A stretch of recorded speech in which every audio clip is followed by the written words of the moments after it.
This is Money Guide with Mary Sterk from Sterk Financial Services. Now, here's Mary Sterk.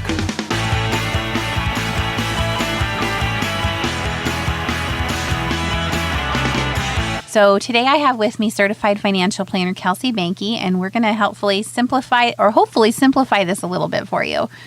Mary, let me just start off by saying I think Social Security is way more complicated than it needs to be. Right? But nevertheless, let's try to work through this muddy water here. And from the beginning, I'm just going to say, seek help. When you get to this point where Social Security is a factor for you and you need to start claiming those benefits, or you need to start thinking about when you need to plan for those benefits, please just seek help. Get somebody to help you with this, because it's a very tough path to navigate. And you want to make sure you're getting all the benefits that you're eligible for and the full dollar amounts that you're eligible for. Yeah, so here's the thing that's interesting about Social Security is we think about that as our retirement paycheck. And that's true. If you worked for at least 40 quarters, which is 10 years, again, one of the kind of unnecessary complexities. If you worked for 10 years, you're eligible, but they have to call it 40 quarters. And then you're eligible to get some Social Security benefit. And they have a very complicated process of determining exactly what your amount is. I'm not even going to attempt to go into how they calculate that. I'm just going to tell you that you can go to ssa.gov as a website and set up an online profile for yourself, and they'll tell you what you're expected to get. Or you can go to the local Social Security office and they'll give you those projections as well. But basically, here's how it works. If you worked during your lifetime, you're going to get a Social Security check once you're at your what is called a full retirement age, or maybe a little before, or maybe a little after. But at some point late in life, you're likely to get a Social Security check. And the full retirement age is different for everybody. So depending on when you were born, your full retirement age usually falls somewhere between 65 and 67, kind of in that range. Yep. And you and your neighbor across the street that are only a year apart, it might be a different age for each of you. Yep. So the best place to find that is on your statement. It'll say exactly what the age is of your full retirement. So now statements, here's another way that they make it complicated. I'm sounding like I'm really picking on Social Security, but I just think it's difficult for the average person to understand and predict what the heck is going on with this. You'll receive a statement in the mail every 5 years from age 25 to 60. And then after that, you'll get one annually. So people, if you haven't seen your Social Security statements for a while, they made this change a few years ago, but you can always see your benefits online. So that same website we gave out, ssa.gov, you can always go out and see whatever your projected payments will be.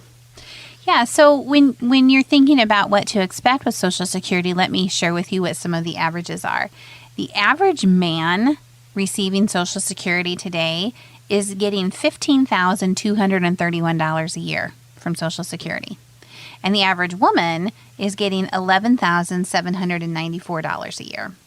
So I don't know about you, but I can tell you that for me, that's not going to be enough to sustain me during retirement to just depend on Social Security. So that's why it's so important to do retirement planning on your own outside of Social Security, but it's also important to understand how to maximize those benefits, okay? So here's the thing. Your full retirement age is when you get your actual regular benefit, but you do have an opportunity to take it early, and you also have the opportunity to delay taking it. And both of those choices can have some advantages or some disadvantages. Okay. Now, the earliest that you can take your Social Security is age 62. And people often ask me, well, should I? And the answer basically is maybe. It depends on what your income is. And here's the thing. If you're making more than approximately $16,000 a year from any kind of job or wages, then no, you don't want to take that Social Security early, because what happens? You're going to pay it back. So from age 62 until your full retirement age, if you're still making money, you're going to want to not take that Social Security, because otherwise you just have to pay it back. There's no point in taking it. However, if you've retired early and you're not receiving an income from some type of wage-based job, then taking your Social Security early might be your best option because you're not going to have to pay it back. But the minute that you go over $16,000-ish in wages, and I'm saying $16,000-ish because the number adjusts from year to year, but that's about where it is now. The minute you go over that is the minute you start paying Social Security back. And I can tell you, I've never met a happy person who's paying Social Security back. Nope, that's a benefit you want to get and not give it back. Absolutely. That's right. You're the one that gave it to them in the first place. They're kind of just giving you back your own money. So, all right. So that's a little bit about taking it early. But let's talk a little bit about delaying it and taking it late. So, Kelsey, tell us a little bit about what happens if you delay it beyond your full retirement age. Sure. Every year that you delay it, or every month that you delay it, you're actually going to get an increase in your benefit. And it comes out to about 8% per year that you delay. So if you have an eligible age of 66, your full retirement age, and you delay it till 70, you can get a 32% increase in your benefit, 8% for each of those 4 years. Now at 70, that's the highest that it'll go. It won't go any higher after 70. So there's really not a point to delay longer than that. And whether or not you take it at your full retirement age or delay is really a conversation you should have with somebody that you're doing retirement planning with, because there are other benefits or negatives to doing that. You want to make sure you understand how that's all impacted. So here's the thing. Remember how we just talked about how if you take your Social Security early and you make too much money, you have to pay it back? Once you hit that full retirement age, you can make any amount you want to make and you don't have to pay anything back. So your full retirement age matters in terms of triggering that Social Security benefit. Now, we get a lot of questions from people who say, well, should I delay? Should I wait to take it? You know, is that 8% going to make enough difference for me to go ahead and want to delay taking it? And again, the answer is a big fat maybe. And some of it depends on your financial situation, but some of it also depends on your health and your family's history of longevity. And the reason I say that is there is what's called a break-even point. And the break-even point is out there between 15 to 18-ish years for people, that for every year that you delay taking your Social Security, then that's a year that you didn't get that money each month in exchange for having a slightly higher benefit in the future. So there's a break-even point that's out there, and usually it's in your late 70s, early 80s. If you outlive that break-even point, then yes, it was a great idea for you to delay and take the bigger amount. But if you die before that break-even point, then you didn't get back all the money that you could have got from Social Security. And so that's why I say, to some degree, it depends on your health and your family's longevity. I mean, let's face it, none of us can know exactly how long we're going to live. But if you're sick, or if you have an illness that you think is going to cut your life short, then my recommendation generally is take as much Social Security as soon as you can get it, because you are maybe not as likely to outlive that break-even point. But if you're healthy as a horse and your family all lives to 102, then you might be someone that wants to think about delaying it, because there's probably a better chance that you could outlive that break-even point and come out financially ahead. So how do you know what your break-even point is? That's a calculation that Social Security can help you run, or somebody like us can help you run. And we have a great giveaway today. We have a program that's called a Social Security Maximization program. And basically we can plug in your information and your spouse's information and be able to tell you what are the exact best times to take Social Security for your particular situation. How do you maximize it? So the first 5 callers that call in, 605-217-3555, we will run a complimentary Social Security maximization calculation for you. And anybody that calls in, we will be happy to give you the free guide to understanding Social Security. It's so complex, it's nice to get a little help. So give us a call. We'll get your Social Security maximization calculation run and your free guide to Social Security. Now, Social Security is always also going to be a topic that we talk about at our upcoming seminar. So, Kelsey, tell us a little bit about our upcoming seminar.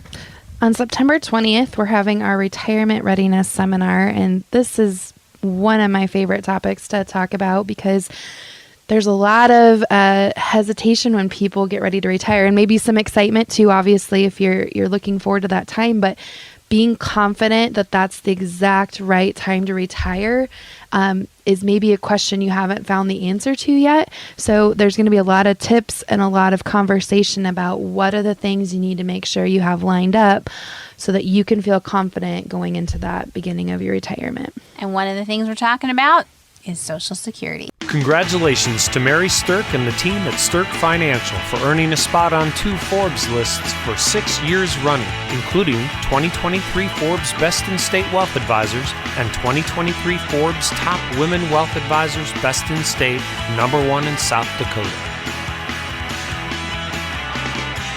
Now we're going to talk a little bit about some special situations and also kind of why Social Security is set up the way that it is. So I don't know if a lot of people necessarily realize this, but Social Security was set up back in the day as a form of raising money for the government to utilize. All right. So they figured if they could get everyone in the United States who's working to give the government a little bit of their money in exchange for the government to give some of it back to them later, with a very, very, very small amount of interest, I might add, that they could utilize that money during a time when the country needed it. All right. So I get it. I get why they did it. But here's the rub with Social Security that's kind of interesting and frustrating. When they set this initial retirement age where you could get your Social Security back when you're 65, that actually was the age that people were expected to live to. So back in the day when Social Security was created, they created it in such a way that they never actually thought they'd pay back a lot of the benefits because they expected you to be dead. Fantastic setup, right? But joke is kind of on them because with all of the medical advances we have, people are now living 20, 30 years longer on average. Yeah, life expectancy has come a long way since Social Security was created. Absolutely. And so now the government is paying out these benefits. That's why we have this graduated system of when your full retirement age is. And that's why when you look at your Social Security statements now, it says right on the front, hey, the Social Security system's going to be broke by a certain year. Not very comforting. They're already paying out more in benefits than they have coming in from the current workforce. Therefore, we have a Social Security system that is damaged. Okay? So here's what good financial planning says. Good financial planning says, plan for what we know is in place today. So factor Social Security into your retirement planning, but you have to expect that there are going to be changes along the way. Now, are they likely to take away benefits from people who are already receiving them? Probably not too likely. Are they likely to reduce or eliminate benefits for people who are not yet getting them? Much more likely. So the younger you are, I think that the more unlikely it is that you'll get Social Security in its current format. Now, that being said, I don't think there'll be no Social Security, but I do think that it's going to change. Yeah, absolutely. And there's a number of ways that they can make changes, and they can try to extend the current funds that they have and the funds that they're collecting. And we've seen that in play already. You know, at the beginning of 2016, a few of the filing options went away. Right. And they did that to try to extend the length of time that the current benefits will cover, and the changes to the statement so they can become a leaner organization, have less waste in their budget. There's a number of different things that they can do to help extend this. We just have no idea what those are going to be at this point, so we just kind of got to roll with the punches until that we have a more firm answer. Right. And like Kelsey said, like that statement change we talked about earlier, we used to get our Social Security statements every year in the mail, and now you get them every 5 years. Well, there's 64 million people that are eligible to get a Social Security statement. So if they can save postage on 64 million pieces of mail for 4 years in a row, that's a pretty big deal. You know, that's a pretty big cost savings to the program. So that's why we see changes like that happening with it. All right, let's talk a little bit about some special type of situations. And let's talk about divorce first, because I think divorce and Social Security is one of the least known situations of how to specifically handle it. All right, so here's the thing. We had a woman come into the office, and she was getting about $800 a month of Social Security.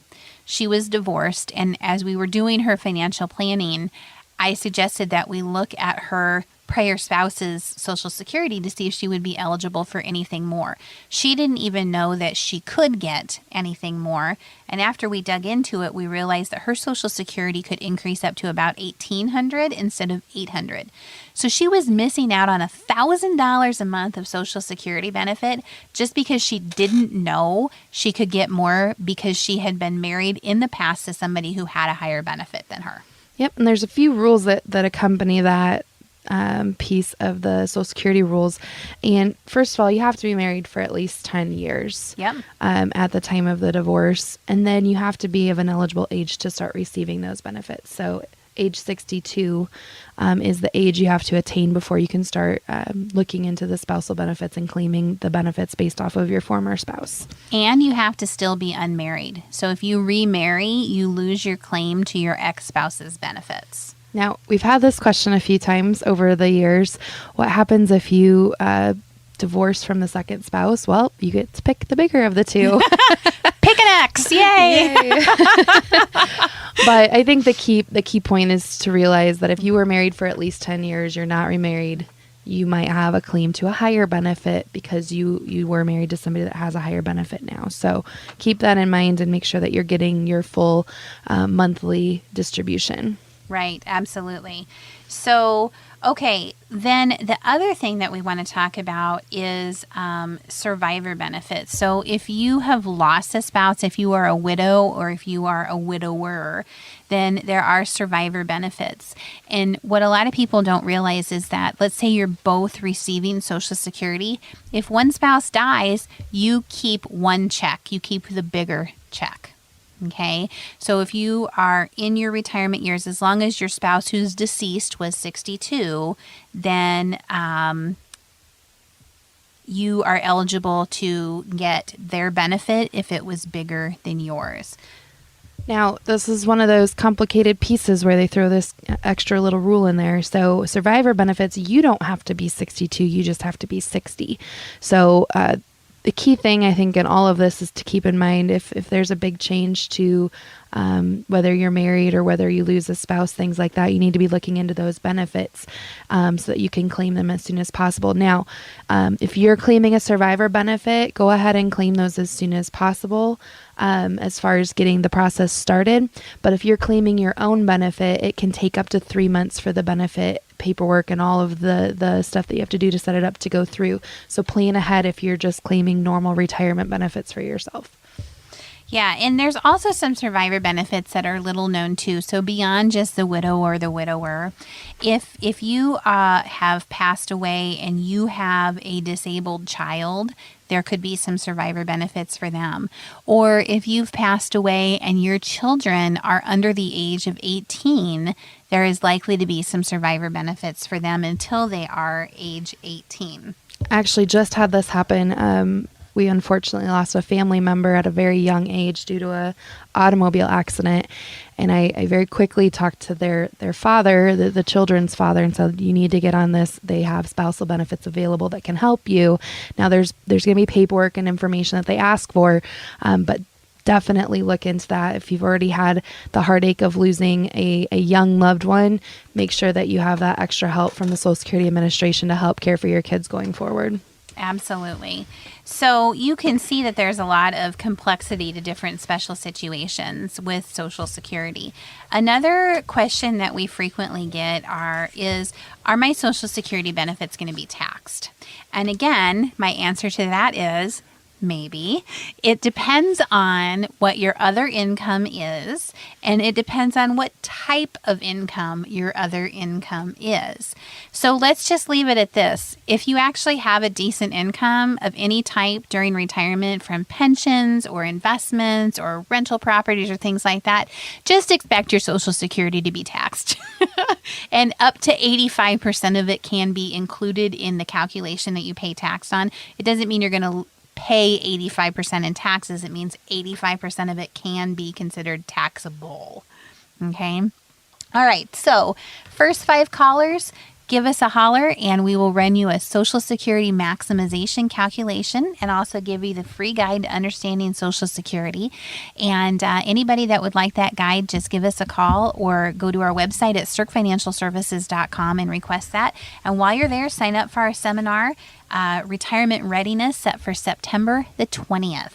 We have a limited number of seats available, and get your reservation in early. So we will look forward to seeing you there, and thanks for listening to Money Guide with Mary Sterk. The views expressed are not necessarily the opinion of your audio provider and should not be construed directly or indirectly as an offer to buy or sell any securities or services mentioned herein. Investing is subject to risks, including loss of principal invested. Past performance is not a guarantee of future results. No strategy can ensure a profit nor protect against loss. Please note that individual situations can vary. Therefore, the information should only be relied upon when coordinated with individual professional advice. Securities and investment advisory services are offered through Woodbury Financial Services Incorporated, member FINRA SIPC. Insurance offered through Sterk Financial Services, which is not affiliated with Woodbury Financial Services Incorporated. Neither Woodbury Financial Services Incorporated nor its representatives provide tax or legal advice. You should consult a qualified attorney or tax professional to answer your specific questions. Sterk Financial Services is located at 350 Oak Tree Lane, Suite 150, Dakota Dunes, South Dakota, 57049, and can be reached at 605-217-3555. Forbes Best in State Wealth Advisors list includes 10 recipients per state. The award is based on qualitative and quantitative data, rating thousands of wealth advisors with a minimum of 7 years of experience and weighing factors like revenue trends, assets under management, compliance records, industry experience, and best practices. The award is not based on portfolio performance or client reviews. There is no fee in exchange for rankings. Third-party rankings and recognitions are no guarantee of future investment success and do not ensure that a client or prospective client will experience a higher level of performance or results. These ratings should not be construed as an endorsement of the advisor by any client, nor are they representative of any one client's evaluation.